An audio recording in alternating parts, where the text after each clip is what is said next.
Mga kaibigan, Happy New Year! Simulan po natin ang taon sa napakagandang mga balita natin ngayon. Ayon po ito sa mga sources, tuloy at maglalaro na si Kai Sotto ngayong buwan at mukhang special ang pagbabalik nito base sa nakita ko.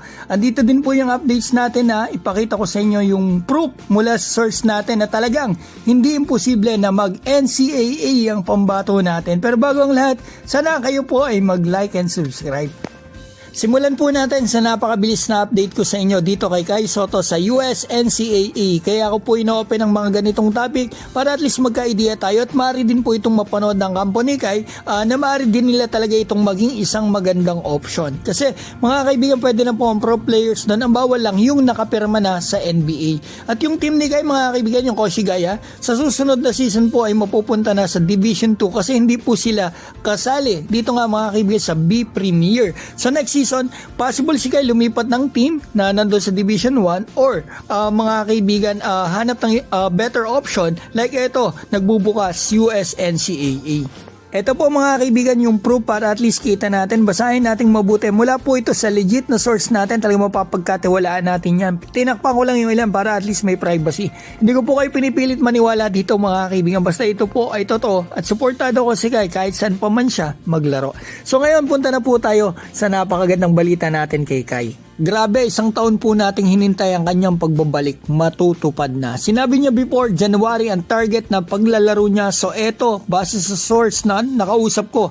Hindi po ito ang source natin about doon sa NCAA. Ito po ay Japanese, I'm just using translator. Base po sa napag-usapan natin, hindi pa daw maglalaro si Kai sa first 2 games ng Koshigaya ngayong taon. Sa January 3 and 4, kalaban sana yung Osaka nila Parks. Sa susunod na laban nila, eto yung January 24 and 25, kalaban ng Ibaraki Robots. Posible daw po na makalaro si Kai dyan, pero hindi pa daw po 100% sigurado. Kasi possible din daw po sa January 28 na ito maglaro. So 3 dates yan mga kaibigan, napakalapit na. I'm sure sobrang daming manonood. At hindi ko po alam kung nagkataon lang o clue itong inilabas ng Koshigaya. Sa January 28 game nila, kalaban nila ang dating team ni Kai, yung Yokohama. Mamimigay po sila ng 3,000 piraso ng Kai Sotto bobblehead. Grabe, napakadami po niyan. So parang napaisip ako, baka sa game na yan maglalaro si Kai Sotto. Kasi mga kaibigan, parang unusual kasi ito naman ay wala sa merch ng Koshigaya o ng Bilig at hindi naman talaga sila namimigay ng mga ganitong bagay. Pero isipin nyo, magmimigay sila ng ganito. Sobrang dami, 3,000.